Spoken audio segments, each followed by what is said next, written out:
What if I told you that one tiny three-letter word could completely change the meaning of your English sentences? You've been using English every single day, but are you making this one big mistake every time you speak? A mistake that makes you sound, well, kind of like a robot? Listen to this. My dad loves cooking. My dad makes dinner. Repeating the same person over and over, it sounds totally unnatural, right? Now listen to the second sentence. My dad loves cooking. He makes dinner. That tiny word, he, that's a pronoun. It just takes the place of the person, and honestly, it is the biggest secret to sounding completely natural when you speak. Section 1. Don't sound like a robot. Let's master basic pronouns. To fix your sentences, you really need to know how these work. Subjects do the action. Objects receive the action. So if my dog eats my sandwich, he is the subject doing the eating. It is the sandwich getting eaten. So we say, he ate it. We definitely don't say, him ate it. Pretty simple, right? But notice the word they here. You probably learned in school that they is plural, right? Like more than one person. But in modern, everyday English, we actually use they all the time for just one person when we don't know if it's a man or a woman. We call this the singular, gender-neutral they. Okay, let's test you. Listen to this sentence. If someone calls, do we finish that with he, she, or they? Pause for a second and guess. Did you figure it out? The most natural answer today is actually they. If someone calls, they should leave a message. Even though it's just one person, we still use that plural word. Section 2. Pointing and asking. We're talking demonstrative and interrogative pronouns. So how do we talk about things we're literally pointing at? We use demonstrative pronouns. It's actually really easy. If you're holding one single apple, it's this. If that exact same apple is way across the room, it's that. Now, what if you have a bunch of apples in your hand? They become these. And if that pile is across the room, those. Near versus far, one versus many. You can figure it out instantly.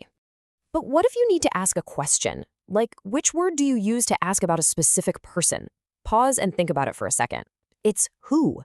Words like who, what, which, and whose are called interrogative pronouns. But hey, don't worry about memorizing that big name. They just stand in for the answer you're trying to find. Moving on to section 3, referring to the unknown with indefinite pronouns. How do we talk about people or things when we honestly have no idea who or what they are?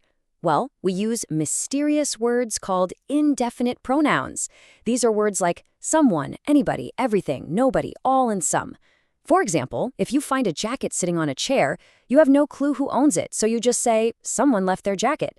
It's literally a mystery word, replacing a mystery person. But watch out, because most learners fall into a surprising trap right here. Take the word all. If the unknown thing is something you can actually count, like glass marbles, you use a plural action word. All of the marbles roll away. But if you can't count it, like water, it instantly becomes singular. All of the water spills. See that? The action changes completely depending on what you're counting. Now, how do we connect two completely different ideas together without just repeating the same words? Well, we use a little magic glue. That glue is called a relative pronoun. Words like who, which, or that. It's like saying, the dog that stole my dinner is outside. Boom, two ideas perfectly glued together. Section 4. The mirror words, reflexive and intensive pronouns. What happens when an action bounces right back onto the person doing it? Listen to this. The dog bit the dog. Wait, did the dog bite a totally different dog, or did it bite itself? It's confusing, right? To fix this exact problem, we use reflexive pronouns. The dog bit itself.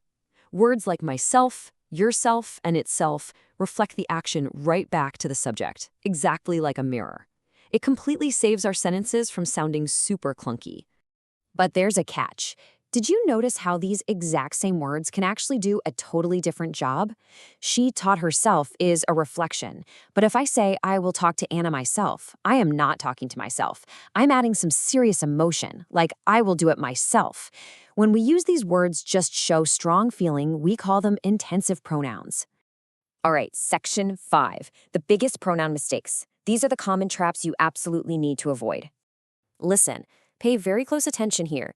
99% of English learners get these next two rules completely wrong. First up, who versus whom. If you find this confusing, just take a deep breath. Look at this quote directly from the Merriam-Webster dictionary. The choice between who and whom can sometimes be confusing, and this has always been the case. See, even the dictionary totally agrees with you. But I'm going to make this incredibly easy for you right now. Here is the ultimate, foolproof, secret hack to always getting this right. Step 1. Replace the word in your sentence with he or him. Step 2. If he sounds right, you use who. Step 3. If him sounds right, you use whom. Notice how HIM and WHOM both end in the letter M? That is your secret memory key right there. And here is the second massive mistake to avoid. Look at this sentence. The boat lost its mast. It has an apostrophe. That is absolutely wrong. Possessive pronouns never, ever use apostrophes. IT'(s) is a contraction. It literally always means it is. If the boat owns the mast, it's just ITS. Absolutely no apostrophe. Section 6, the ultimate pronoun quiz. Let's test your knowledge. You've learned all the rules. Now it's time for the final challenge to test everything you've just picked up in this explainer. Let's really test you. Look at this question. Blank did you invite to the party? Do you use who or whom? Try using that secret hack we literally just learned. Does he fit the answer or does him fit? Pause the explainer right now and put your best guess down in the comments. Okay, are you ready? The correct answer is, whom did you invite? Why? Because if you answer the question, you would say, I invited him to the party. Him perfectly matches whom. Remember the M trick? If you got that right, you just mastered one of the absolute hardest rules in the entire English language. So, the big takeaway here is that pronouns aren't just boring grammar rules. They are the actual magic keys to unlocking fluent, natural, and efficient English. Before you go, I've got one final challenge for you. Can you write a single sentence using 3 completely different types of pronouns? Put your absolute best sentence in the comments below. And hey, keep learning, because in our next explainer, you'll discover something that makes English grammar much, much easier.